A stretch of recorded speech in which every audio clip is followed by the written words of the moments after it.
broadcast network, AFTERBUZZ TV. Over 20 million weekly downloads in over 150 countries, and your #1 source for after-show entertainment.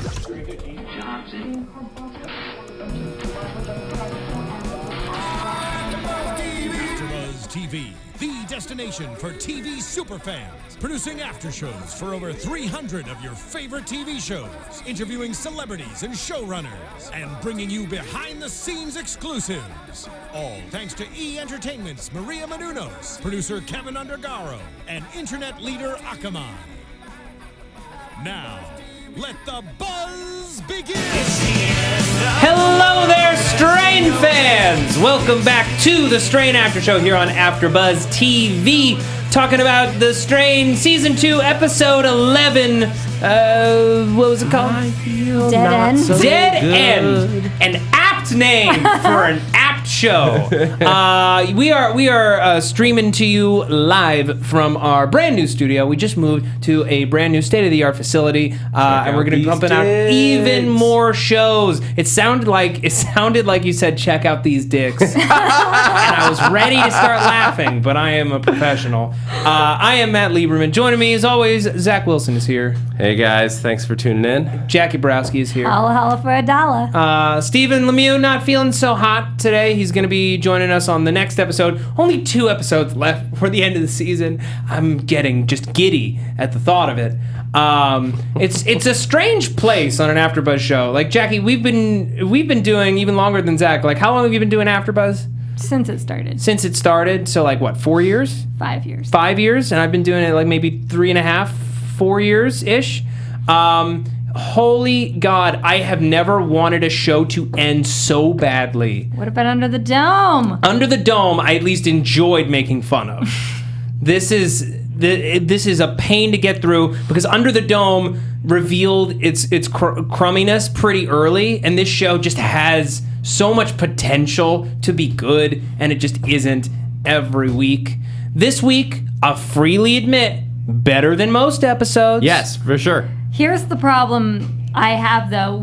Our friend Hank, who writes reviews for The Strain. He writes for the TV Fanatic, and he's fantastic. Yes, he reviews a lot of the same shows that we do. He sent us a link to a great review on IO9 of The Strain, where the woman was basically saying, you put in a sexual assault episode to make something happen, that should not have to happen. Because you should have things happening normally. Right. When I watched this episode, I was like nail biting, and I'm like, we shouldn't do what Game of Thrones does, which put in sexual assault as like a plot device to make things happen. Sexual assault is not like cumin. It's not like spice that you can just add to something to make it come together. No. It should be a good dish without the cumin. Well, but do you guys think that, is it out of character for Icor's? I didn't get a chance to read the article.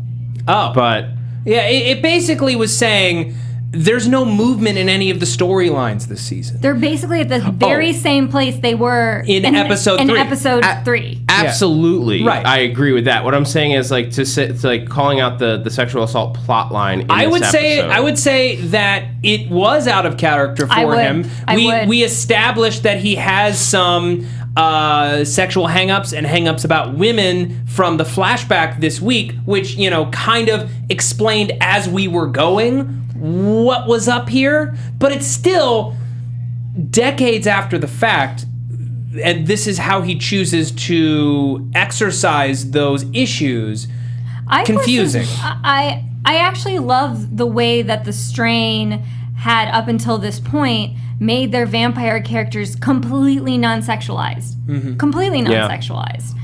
And so it was very weird to me that this episode was so sexually charged, especially when she points out, you lost your penis however long ago, and he's like, oh, I still have blah, blah, blah. And you're like, but Icor's was never like that before. And not in the books. And not in the books either. There's no weird vampire sex stuff happening. Right. The thing about it, and I guess we're jumping into it pretty early, but the thing about this whole sequence that bothered me is I understand the need and the temptation to torture her, to taunt her, make her afraid, raise the adrenaline levels in her blood so that she tastes extra tasty, maybe feeding her foods that make her taste extra tasty. I got that too. Like everything for me worked until he made her take off her pants and spread her legs. Yep. Yeah, and then he was gonna stick his tongue. He was going to stick his vampire stinger up against her privates, which would have killed her. It would have been over. It would have been over. Maybe he could have rubbed it against it and tried to keep all of his worms inside of him. I'm not making a euphemism, I swear, but it's just, it didn't make sense with the character we had been presented with. And if he really was feeling so tortured about what he did to his one true love, the one person who had ever been kind to him, if he was really like that, then maybe it should have been some perverse, like, human doll, we're gonna play house crap, instead of, I'm going to mouth rape you. Well, see, that's the interesting, because I didn't look at it as he was, like, fawning over his lost love. I think he picked Dutch, I thought, because she reminded him of her. Yes, but I think he wanted to torture her again for still having caused him pain at all. Yeah, I think it was like I don't think it to me it didn't humanize him in the end. Like there was the flashback sort of started to humanize him for a moment, and then it was what he was in the end of it is like the worst of all people. And like we know that he was, but this just made it deeper in that he wanted this woman who was supporting him, like trying to like make him like help him, like make him build him up, like you're not bad like those people, you're good. Mm-hmm. He's a vampire Nazi. I mean, I'm not really sure how much worse he could be. Yeah, but in this, I think he dressed Dutch up to look like her so that he could basically kill her again. I mean, like torture her in a way he never did because she hurt him. Like she rejected him. Yes, for things that are terrible, and she was fully 100% justified. But because she rejected him, and then he wasn't the one who tortured her. I think he's built it up in his mind over these years that he in retrospect wished he was the one who hung her. Yeah, maybe not at that moment because he did have that like pain. It definitely affected him. He was shocked. That was not what he expected. No. He just wasn't going to sacrifice his position. That's how I read it. No, that was in that moment, but like I'm bringing it all to this because like I think because the idea that he just wanted to be close to his lost love doesn't read to me as real at all. Not at all. And so I'm finding a way in my mind to make it. I understand. Deeper. I understand. It was never going to be all sweetness and nice, and he was never going to treat her any way but horribly because he's a monster. He's not a person anymore. Yeah. He is a creature that happens to have all of the memories and pain that this man, Thomas Eichhorst, had. Let's be clear. This is not Thomas Eichhorst. Yeah, just like Strigoi Kelly is not Kelly. Exactly. But at the same time, to sexualize it, to me, feels exploitative in a way that felt unnecessary and that maybe would have held more weight if there was more going on with the show and it didn't feel like it was grasping at straws trying to maintain our interest. Yeah, it felt very gimmicky. It felt very gimmicky to say, okay, we feel like it's not enough that Dutch is scared of him. Scared of him from like killing her. We have to make it scared on like several levels. Right. It's like we already get that she's scared. Anybody would be scared. They're in a torture room and being told they're being seasoned for dinner. Just death is enough. Yeah. It didn't need to be. And I mean, one of the elements that I actually really liked in this episode was the very Guillermo del Toro element where you go down the hallways and they seem non-ending and there are bricks in the walls. Yeah. I mean, to me, that already set the level of terror. And that was one of the most interesting visual elements to me that, okay, I actually thought about it. I was like, he must climb the walls to get into the room, this level of the room every night because there's literally no way out. Yeah. No, here's what I will say. Although I disagree with the writer's choice to go sexual on this episode had immediately higher stakes than the entire Battle of Red Hook episode, where everything was supposed to be on the line. It, in fact, I would say had more stakes than any episode so far this season. And at least that was something to a viewer that feels exhausted watching plot lines go nowhere. Yes. She was in immediate danger. We were afraid for her. We were horrified for her at what she was about to have to endure. Excited for her when she started to get away. Terrified and horrified once again when it appeared that there was no way out, and wanted F, Nora, and Fett to come and get her and save her in a way that, like, I wish I had felt when it was Zach and Nora in the church up against Kelly and the creepy crawly kids. And not hoping that they're going to get Zach so that we would drive a storyline right, forward. Something like that. Or, like, you know, we know that ultimately probably everyone's going to be okay. Like, none of our main cast is going to die. It was really shocking when Sean Astin's character was killed. Yes. And it was horrifying. It was like, oh my God, anyone could go at any time. Not the truth. It's whenever there is a death of someone we know, it's always cheap. It's always somebody like poor Roger Cross, poor Fitzwilliam. Yeah, somebody that we're like excited to have because like, what are you gonna bring new? Yeah. And then, oh, you're just gonna right. Let's kill Fitzwilliam. Let's kill Vaughn. Let's kill the people we like or seem like they're gonna bring something fresh to this show. I even think, I mean, it's sad to me that we have characters that are like Gus and Angel de la Plata, who I think are actually very interesting characters. They just haven't done anything. Literally have not done anything in the past couple of episodes. We will get to them. And we're going to talk about all of this episode, and we're going to talk about things that we did enjoy, and we're going to get into the reasonings behind why we're disappointed by certain things. Don't you worry. We are not just bashing on a show blindly. I feel like we've raised a lot of intelligent points over the past few weeks, and we will continue to do so. But first, we need to talk about a new show that is coming to ABC this Sunday at 10/9 Central. It is called Quantico. Now, what is Quantico? It is the season premiere, Sunday, September 27th. It's the season premiere of ABC's highly anticipated new drama, Quantico. Quantico is where the FBI trains their top recruits. Over 100,000 young people apply and only 1,200 get in. They are the smartest, strongest, and have the best skills. Now they must live and train together under one roof. But everything changes when a massive terrorist attack strikes America, and the FBI discovers its greatest fear, that one of their top Quantico recruits is a terrorist. Which one is behind it all and became a traitor? It's an edge-of-your-seat drama with twist after twist after twist. Priyanka Chopra stars in one of television's top new shows of the fall. Do not miss the series premiere of Quantico, Sunday, September 27th. That is this Sunday at 10/9 Central on ABC. And it's a big deal that this show's coming out with Priyanka Chopra, who is a huge star in India. To have her be the lead of this new show, very exciting new drama for ABC. I, for one, will be tuning in. Yeah. Yeah. All right, Zach? I do want to give a shout out to the chat roll because this made me laugh. Ghost 8386, like, oh, Germans with their weird sex fetishes. Yeah, I would laugh harder if it wasn't legitimately sexual assault. If it wasn't legitimately sexual assault in this episode. Let's discuss.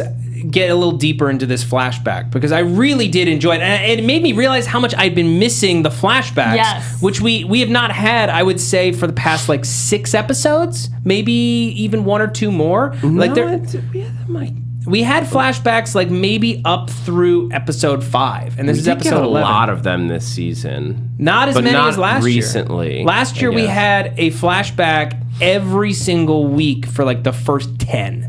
In a row. Really? Yeah. I do love the flashbacks. They've been the highlight of the season by far. Flashbacks. Yeah. Because the flashbacks, every time we flash back, it's another key scene that advances Satrakian's growth as a vampire hunter. It is a story that goes somewhere. It doesn't feel like we're back to square one at the end of every episode, which is not how this show is designed. That would be a procedural. This is not a procedural. Also, after having read the books, we have, I mean, Quinlan has such a rich backstory, and they haven't even touched on it yet. You could have tons of flashbacks. The guy's lived for hundreds and thousands of years. Yeah. But I really did enjoy it. It humanized him in a way that I didn't expect. And yeah, you still see him do something terrible, and he still 100% is an indefensibly terrible person. But to see him make that horrible choice to retain his position and his respect at the expense of the one person who ever believed in him, and then have to pay for it, is kind of harrowing to watch, and it was great to see him perform that. It's wonderful.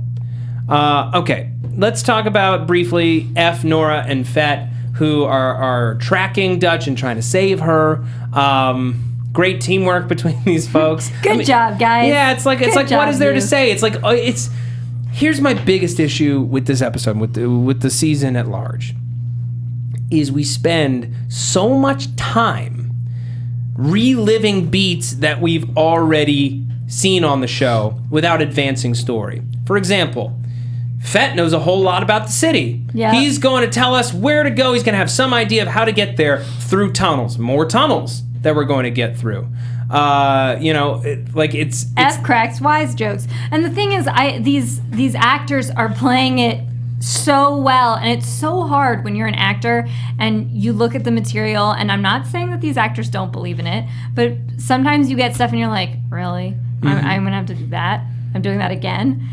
And these guys they're selling their hearts out for stuff that is not easy to sell. Right. It's like we're going back to Cream again? Why do we care about this guy? Why does he matter? What's interesting is Cream in the books, I mean, I don't want to give away spoilers, but Cream has an interesting role in the books, and they've only given him like 3 words to say, so you don't know anything about him. No.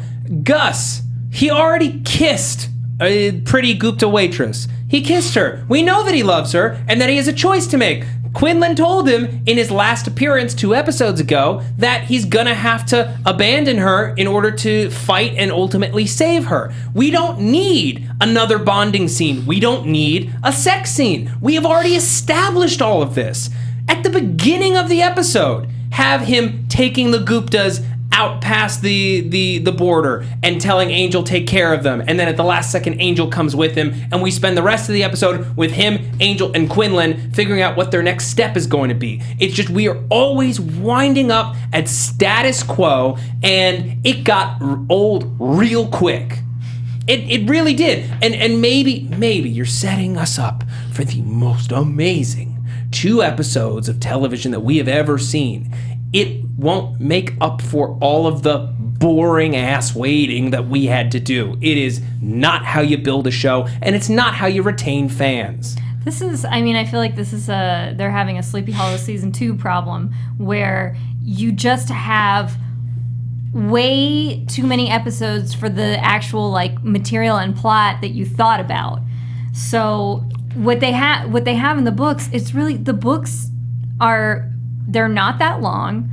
They really could conceivably fit into a season. They're interesting, but they're compact and they're cut and dry. Mm-hmm. So when you have a book like that, those books, they're not Game of Thrones. They don't have this very complicated world building. The world is already built. Now we move on with the things. And there's a big plot point in book 2, a big plot point in book 3. So I don't understand why they wanted to stretch it to 5 seasons. It doesn't make any sense. Money. I have to think that there is the only reason that I think that they wanted to do this story for season 2 is that wherever we're gonna end season 2 is gonna be something game changing. Fair enough. And that's usually what you want to do at the end of a season. You want a moment that is going to shift the show where you've still got theoretically most of the same characters, mm-hmm. but they're doing their show is doing something totally different. That's what good shows do between seasons, is you change the game so that it doesn't feel the same as the season before. But here's the thing. A good show doesn't have to wait until the end of the season to drop something game-changing. A good show drops it when the show needs it. And I hate when people talk about Breaking Bad because it as great as that show is, it's over-discussed in TV criticism because it's so good and because it's so recent. But that show, when they needed to change something up, they did it immediately. They just kept doing it. They never wasted time. You look at the first season of that show where Walter, in episode 6, I believe, or 7 of an 8-episode first season, he shaves his head and he turns violent. He gets his money back from Tuco. Yeah. Like right away. And the show is something different already. I forget, like when I've gone back and watched parts of that show, like I was surprised at, like, even in retrospect, I'd already seen it, how fast it moved. That's the difference with The Strain. Is that, like, why I brought that up? I think that they are going to end the season with something huge, but the problem was that huge thing was too early in the story, and it wasn't 13 hours. Like, here's the thing: this season of The Strain could have been one movie. Yes. You could have accomplished everything that we've seen in this season of The Strain in an hour and a half. In an hour and a half, 2-hour movie. 2 hours, 20 minutes. Yeah. And that's the problem right there, is that like for a TV show, it needs to be something where there is a clear story every week. And the game should change on a lower level, on a character level. And then when I say the game changes for the show, the world shifts. Vampires are outside of Manhattan all of a sudden. That's season 3. That's a game changer. But the characters need to have big changes. Nora needs to turn on F, where they're like against each other, because Zach he becomes the master. Something where we don't go back to them being friendly. It needs to completely shift what they're doing, and we need to know why. Yeah. Nothing has changed for these characters. Yeah. But I think that by the end of the season, it will, and I think that they must have a big plan for season 3 already, because they knew they were going to have it. But they're not. The problem is they may not have the audience to go for it. No, I know for a fact I will not be watching it. I don't care how many people tweet me and tell me that the show's better. I'm not going to watch it because I can't possibly be made to care enough to waste 13 hours of my life waiting to see if the show got any better. If you're basing a series on 3 novels, and you're right, you've got something game changing that's going to change everything.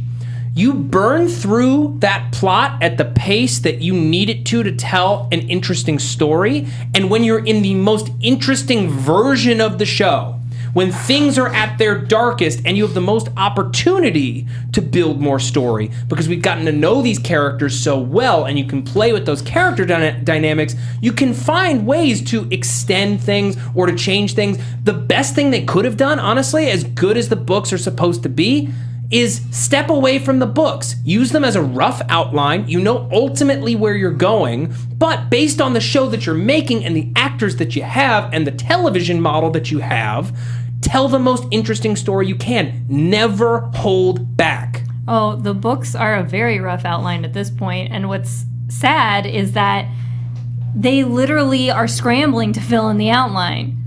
And that's the problem they have. It's like they didn't actually put compelling stories in the holes.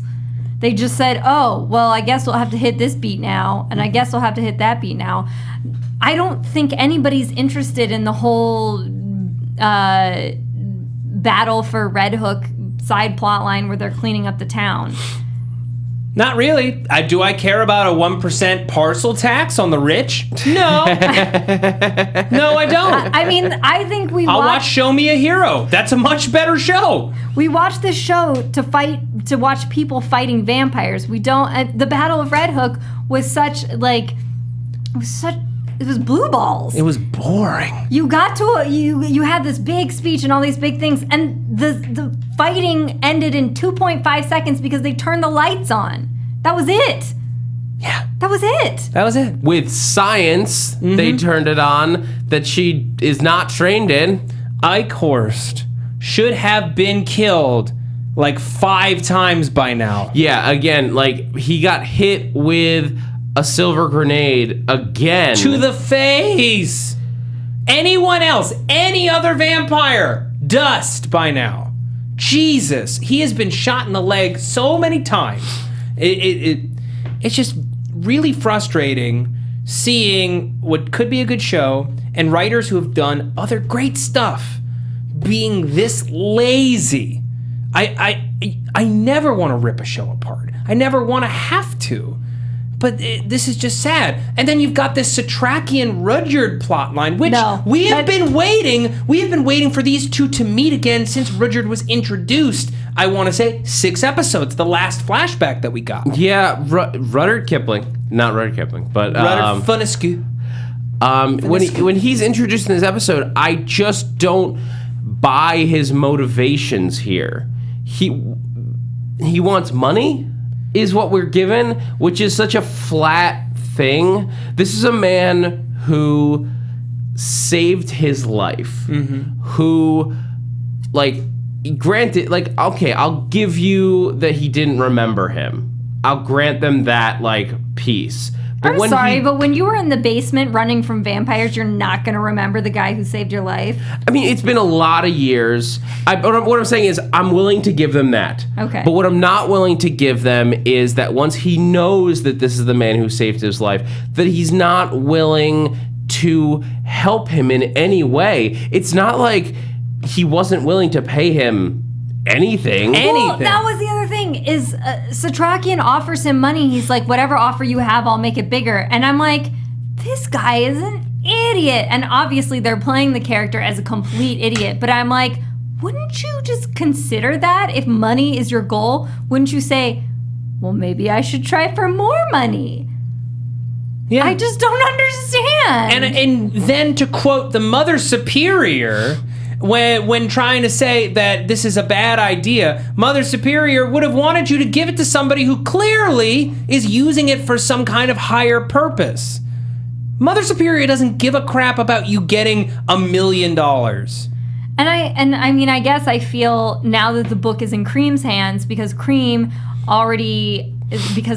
had already reached out to Cream, whether or not Cream double crosses him or whatever, I still feel like, okay, there were no stakes. We really just ended up in a place where he can just walk over there and still get the book. Right. We're supposed to be excited because we finally are getting a look at the book. We should have gotten a look at the book 4 or 5 weeks ago. We did get a look at a book last week.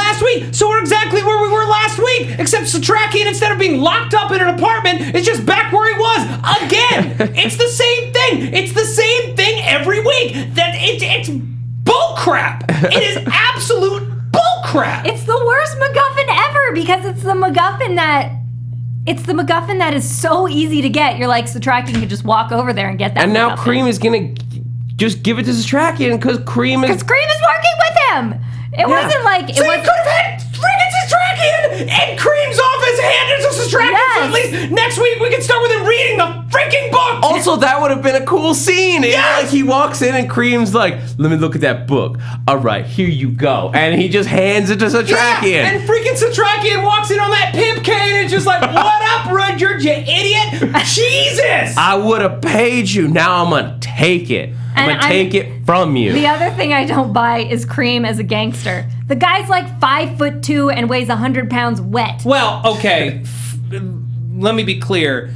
That actor played a very fearsome gangster on The Wire, so he can be a gangster. And when we met him earlier in the season, like, I buy it. Like, he carries himself well. Maybe in this episode he didn't have a lot to play with. I guess I'm just I'm biased from reading the books and having looked at the comics. Cream is huge. He's like The Rock. And so when you see him played by a skinny small guy, you're like, but Cream is huge. He's like The Rock. So it's just very confusing. The one thing I'll say that maybe they're trying for with Rudyard, they mention that the book is cursed. I don't know what kind of mystical elements the show is going to have outside of the vampires, because it's been very scientific in its approach. It's one of the things that I loved about The Strain season one, and like just in general the show is this biological scientific approach to vampires is fascinating and unique. We haven't seen that anywhere else. Yeah, we haven't seen that in 9 episodes either. And they're not doing any of this. The science stuff was cool. Was really cool, and in fact, it was the hook of your show. But if it is cursed in some way, if there's a mystical thing going on, could it have driven Rudyard crazy? And that explains why he's dumb. Why he's behaving like an idiot. I certainly hope so. It seems like he's just spent the last 40 years huffing paint fumes in a closet. Legitimately. Silver paint fumes. Okay, granted. Silver Candy says someone needs a Xanax. Oh, If you would like to send me Xanax, you can go to our P.O. box. Do we have a P.O. box? I wish we did. Not for drugs. Don't AfterBuzz send those. does not have a Do P.O. not box for send drugs through the mail. What I want to know, though, is what's happening with the Master? Because isn't the Master... Yeah, where is... Does he have some kind of plan that's supposed to be launched out of these freaking freedom centers? I mean, we have this whole Master versus not Gus, Master versus Quinlan thing going on that we haven't even touched on, and it seems like wouldn't that be a huge plot line that you want to deal with? You'd think so. What about the wouldn't it? Ancients? What are the Ancients doing?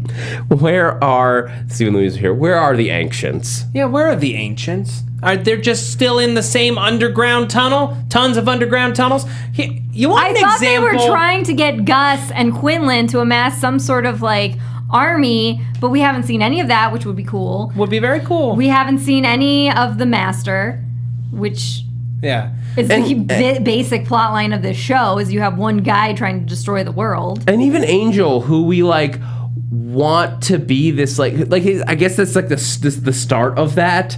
We want him to be like, yeah, he's gonna fight the good fight, but like we know that's gonna happen. But like also why? Like he, as far as we can tell, is a film actor who fought fake vampires in a bunch of Mexican horror movies. He doesn't seem to want to fight anybody. What does being an actor who fought vampires now give him the skills to fight real ones? If the twist was that he secretly was a real vampire hunter, a wrestler. Awesome. Yeah, but that was like 30 years ago. And you have to get past a stinger tongue to grapple someone. And he's got a bad ankle. So he's already slowing them down. This is another one of the things where in the books he manages to be impressive as a wrestler even with the bum ankle. So here it's like they're not really built. They're not really built. Here, just real quick because we're running low on time. Here, make your point, Zach. I was just gonna say, like, the way Gus introduces him to the weird lady driver, Quinlan's driver. She's like, who's this? He's the Silver Angel, as if that should mean something. Yeah, his name's Silver, so vampires fear him. Sure. She was just like, get in the car. Yeah. One of my favorite moments in this whole episode was when Gus had to take a picture of the family leaving. Mm-hmm. So what did I call it? Oh my gosh. Oh yeah, why were they taking an apocalypse selfie? Yeah, that was because it's the last time they're ever going to be in their restaurant. Gus, can you please take our family evacuation photo? That's what I wrote. Pretty much. Look, there's a show called Justified. It's another FX show, a great FX show. Season 2 of Justified is a great example of story construction, and they follow this pattern almost every season, where they do have game-changing reveals. They have 3 arcs to the show. The first 5 episodes is one arc that it tells the first leg of a story. Then you have a major shift in character dynamics and power dynamics that sets off a new chain reaction of events that fuels the next 4 episodes. And then at the end of those 4 episodes, big twist that changes everything and sets us off into the final 4 episodes. It's like a movie which has 3 acts, a 3-act structure. There wasn't one here. It was, if there were 3 acts, it was 2 episodes, 9 episodes, 2 episodes. How dare you? Look, can we just do predictions, please? Yes. And now, your AfterBuzz TV. Somebody says we should sick Matt on the writers. Bring it! If you want to do that thing that happens at Fantastic Fest, where the director, where Uwe Boll fought critics, and one of them wants to literally fight me. I'm curious. I'm interested. I'll say I'm cautiously interested. Will you use your tongue? I will totally use tongue. I'll totally use tongue. Zach, To verbally tear them down. Yes. Any predictions, Zach? I think in the next 2 episodes, we're going to get a ramp up of action. I don't know that it will necessarily drive us forward in a huge way, but next week. But I think we're going to get a ramp up of action where Quinlan is going to be teaming up with Gus and Angel and his driver lady. And then I hope that then somehow gets them teamed up with like F and Nora and Fett, and we can just all do a full assault on the Master. But I predict that effort will fail, and whatever the Master's plan will just go into effect anyway. Fair enough. Jackie, anything you want to say? I know you read the books. No, I don't really have a prediction aside from whatever happened to that biological plot line where Thank you. where they found a cure. No, because Jackie, it belongs to like that company now. Yeah, it's tied up in legal proceedings. Legal proceedings, it's gonna matter. What if I'm that? just gonna go take my apocalypse. What if photo. that I'll see you company later. comes in as just a like Deus Ex Machina? The company comes in and like drops a bomb of their virus. Cool! Do it! My prediction is one or both of the next 2 episodes is going to be very good, but will not make the past 9 episodes worth it. And I will not be able to sleep because I'll just be having angry dreams for a long time. Do you think we're gonna get more of the Coco? No. Zach, where can the people find you? Not even engaging. Guys, you can find me on Twitter at @ZachWilson, ThatZachWilson, and a whole bunch of shows here at AfterBuzz. We did the Doctor Who after show earlier tonight, Dominion, which has been outstanding. Amazing. Jackie and me Amazing. reviewed this week's episode earlier tonight. A bunch of others, the Muppets we started. So funny, so fun. And that's it. I hope to see you guys there. I'm 123jackieb.com, my website, and I want to thank Adam Fink for donating to my AIDS Walk campaign. Oh, that's fantastic. Yeah. If other people want to donate, the link is on my Twitter. All right. Thank you, I would Adam. really and appreciate please, it. folks, go to Jackie's Twitter. That's Jackie spelled JACQUE. So that's Thank 123JACQUEB on Twitter, okay? It's _B. _B. I couldn't get my own name. Yeah, it's okay. Folks, you can find me on Twitter at Matt Lieberman. That's MattLieberman. YouTube.com/Matt Lieberman. Launching a couple of podcasts by the end of the year off of my YouTube channel. Make a big announcement on my channel Sunday. So check that out if you're interested. And popping in from time to time on Doctor Who. Thank you all so much. See you next week. Bye-bye.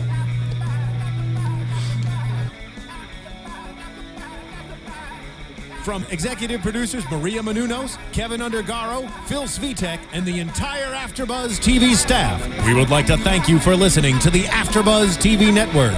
To watch or listen to other after shows and post comments or questions, be sure to visit AfterBuzzTV.com.